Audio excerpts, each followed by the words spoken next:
I just want to report on some very sad news for families, friends, and TV viewers.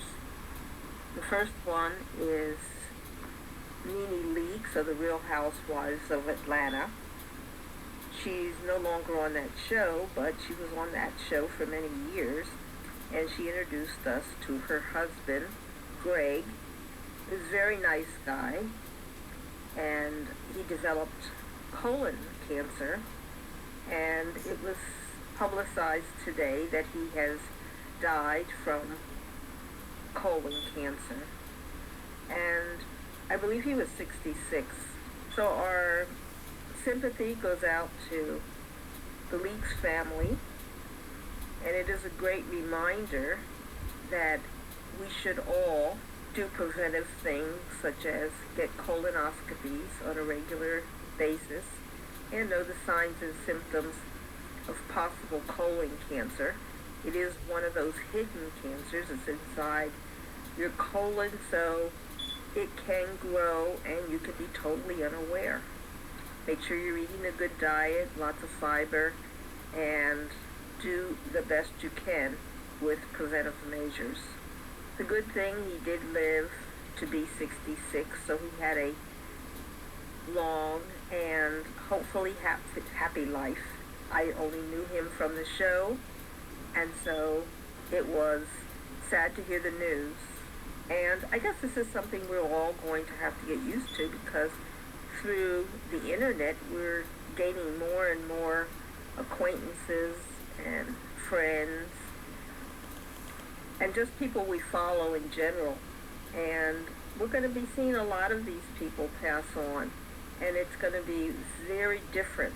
Never in the history of the world has there been a connection that we get, such as we have now through the internet with so many people. And we don't know these people usually, really, but we do feel a connection to them in some way. And in some ways, we see them more frequently than we even see our own family members. Another person I wanted to mention, a very sad story. In Atlanta, a student came from Missouri for a prep academy to be a football player.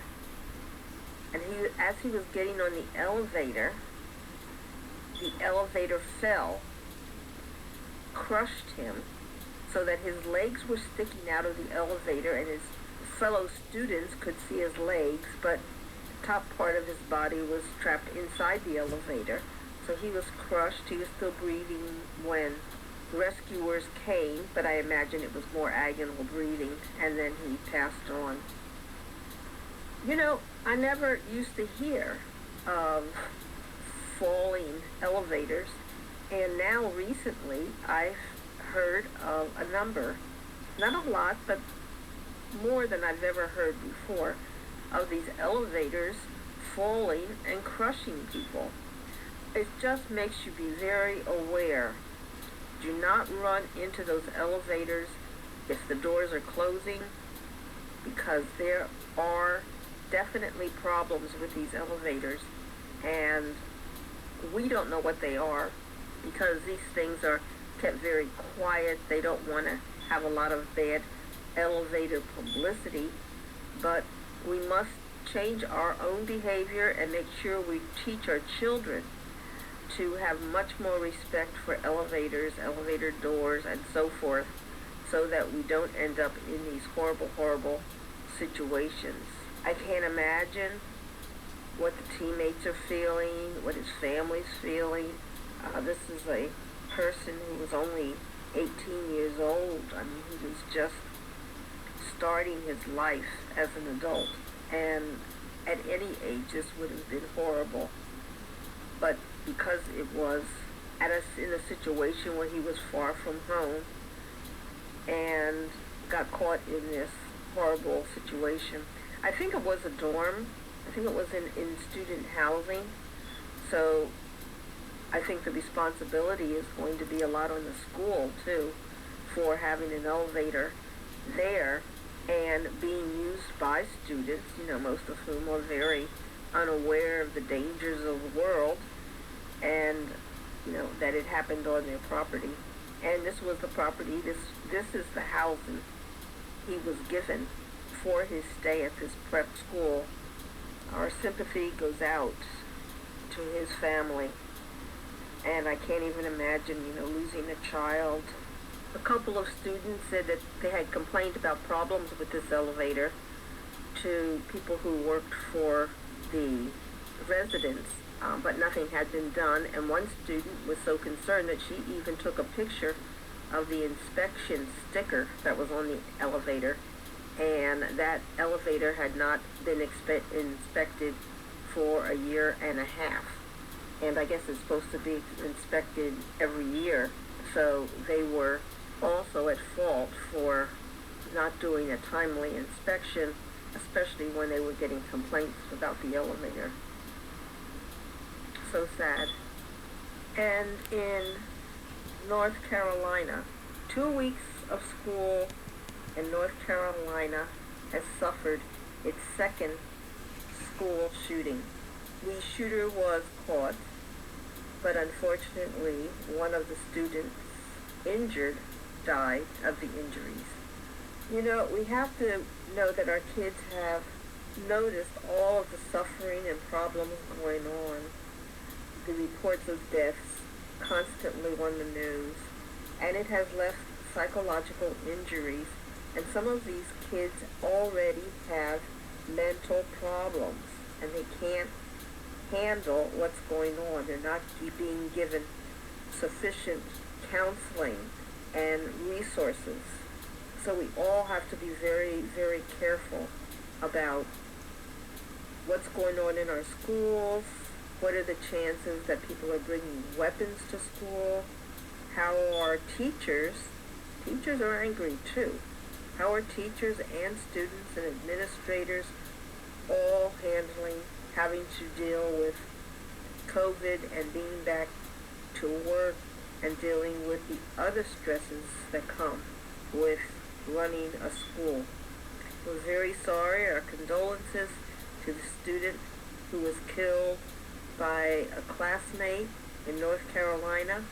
I'm sure that we're going to have other problems in the schools because there are so many stressors, but hopefully we will be able to handle them and do better. Next, I want to give a shout out to Joe Rogan, who said he spent the past weekend with COVID-19. He was diagnosed with COVID. He separated from his family in the house because he felt he had COVID.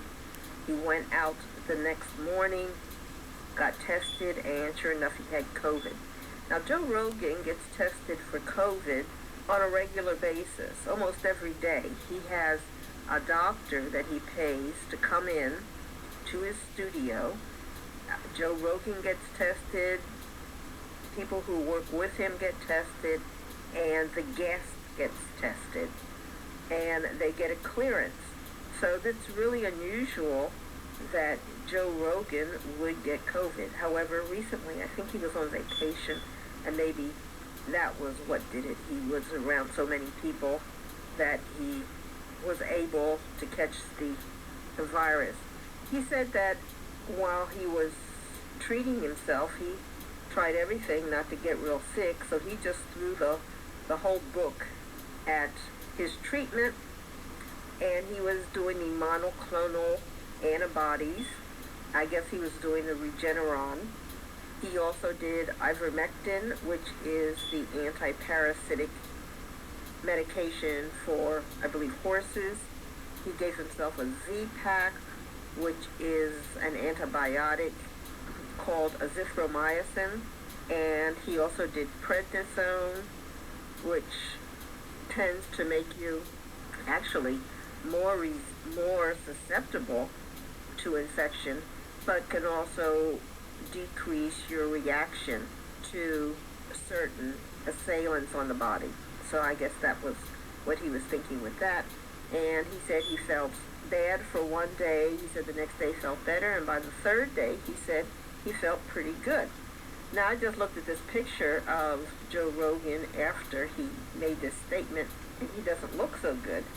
His skin is dusky and slightly bluish, but he says he feels good, everything's going well, so taking him at his word, we'll see how he does. But our deepest sympathy to Joe Rogan for getting COVID-19 and hope that he recovers. Now, the other person that has COVID-19, Jesse Jackson and his wife both caught COVID-19. Jesse Jackson has already been diagnosed with another illness, so it makes it even worse for him to have COVID-19. He seems to have been doing better, and they moved him to a rehabilitation housing center, but his wife wasn't doing so well, and she was moved to the ICU. Now, I don't know whether she got the monoclonal antibody, the Regeneron infusion. Hope she is doing better, and she is recovering from the COVID-19. And of course, same to Jesse, we hope that he's doing better and recovering. And I also want to share my deepest sympathy to the relatives of the 2 Alabama power company workers who were killed, electrocuted, while trying to help restore power after Hurricane Ida in Louisiana. The people in Louisiana were left without power, food, water, and so forth, and these young men, only 19, were out trying to help, and both were electrocuted. And those power workers have to be very, very careful. The situation is wet. There's a lot of junk in the way. And these guys being so young, they probably just were not really equipped for this type of situation. The names of the victims are Eli, Nathaniel, Bob, and Leighton River Ellison.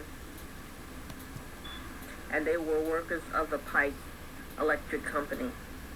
When I was a kid, I lived in an area where occasionally power lines would fall down after a snowstorm. The snow would get on the power lines, the weight would be so heavy, the power lines would come loose and it would lay on the ground.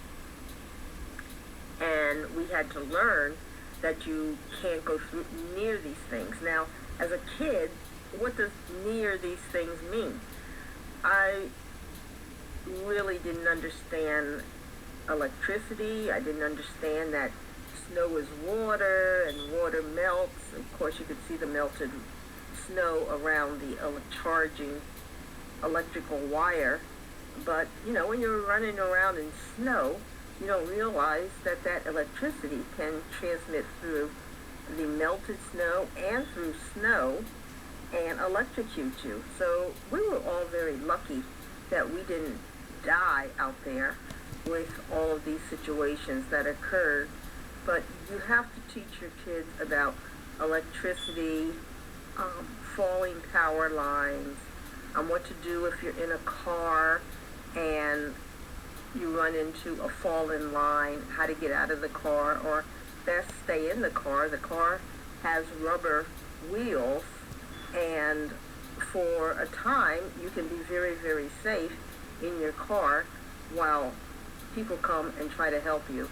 And then they'll try to get you out of the car, and you have to be very, very careful that you don't walk in any path that might expose you to the power line. And these aren't regular power lines or electricity wires like you would see in your home. I mean, these are huge, huge, strong power lines. So, very sad, and I always feel sad for these electrical workers who are killed while trying to do their job, and for one reason or another, they end up getting electrocuted. So, our sympathy goes out to these electrical workers who are doing a great job, but for some reason their situation put them in extra danger, and they were killed. Very sad. Only 19 years old, both of them. The last thing I'm going to say about sad things, of course, we're coming up. This is September 2021, and back on September 11th, 2001, we had the great crashing of airplanes into the Twin Towers, huge number of deaths, huge amount of destruction. We saw the dustification of those buildings and a lot of confusion as to how all of this panned out. Who actually did it? People say different things. A lot of people say it went back to Arab countries, but we don't really know. But Osama bin Laden was held responsible, and he was eventually killed. But at this time, we remember those people who were innocent, who were at work, and who lost their lives. Their stories were so horrible that day, and I remember one particular lady, very young girl. She probably looked like she was probably in her 20s, and she said her husband was at work, and these were big stock exchanges that were in this building, and he was in the second building that fell, and he was looking at the first building, and he said he wanted to go home, but he was told that if he went home, he was going to be fired. The people said, stay at work. There are a lot of people out there. You don't need to be in the crowd. You need to stay at work, and if you leave, you're going to be fired. I think that was Cantor Fitzgerald or something like that. So he stayed, and he was on the phone, and he felt, he didn't want to be fired. He had a great job, but he was very, very worried about his safety, and he made this call to his wife saying that he was okay, and, that he had been threatened with being fired. And then, of course, his building was hit by an airplane, and he died in that second situation. How he died, we don't know, of course, but eventually he was one of the people lost. So many sad stories a day. I'll never forget people jumping off the building, people lined up outside the building. They had exited their windows high up in the air, and they were on those little ledges outside the window waiting for help. And then for various reasons, some people jumped off the building, some people fell off the building.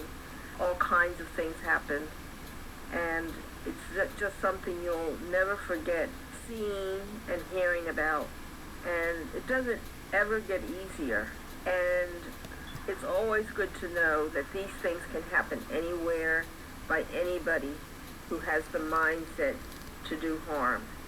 It may not be as dramatic as 9/11. It could be more dramatic than 9/11. But you always have to be careful when you deal with people as to what position you are leaving them. What kinds of resources do they have? And for these people who were angry at the United States, for what reason I don't know, they felt this was their way of getting back. But it got back at children who were in those buildings. There were daycare centers in there. Of course, there's stores. There are people who were just going for lunch or breakfast in the restaurant that was on the top floor, and they got left because nobody could help them. So many innocent people. Underneath the building, there was a mass transit system. So all of those people who were trying to get in and out of the mass transit system killed. Just horrible. And this is a time of prayer for those people, for that situation, and for people in general. What kinds of things can we do to make this a better place? Name calling doesn't help. Demeaning people doesn't help. But we need to realize the devastation that we saw on 9/11. We don't ever want to see that again. And I'm going to try to end it here. That's enough of the serious stories I found today, and I thought I would report them all because so many people every day lose their lives. We hear it all the time on television. We don't realize the magnitude of what we're hearing because we hear it so often. And I thought this would be a good way of just focusing on a few of the various people that were reported dead in the news or having problems, life-threatening illnesses. And a time for people to sit back, focus on themselves. How can you better protect your health? Colon cancer, taking the measures we have available to detect colon cancer and hope to be able to prevent it, to have the procedures done so that you can have any cancers removed. Wearing a mask, making sure that people around you are not ill.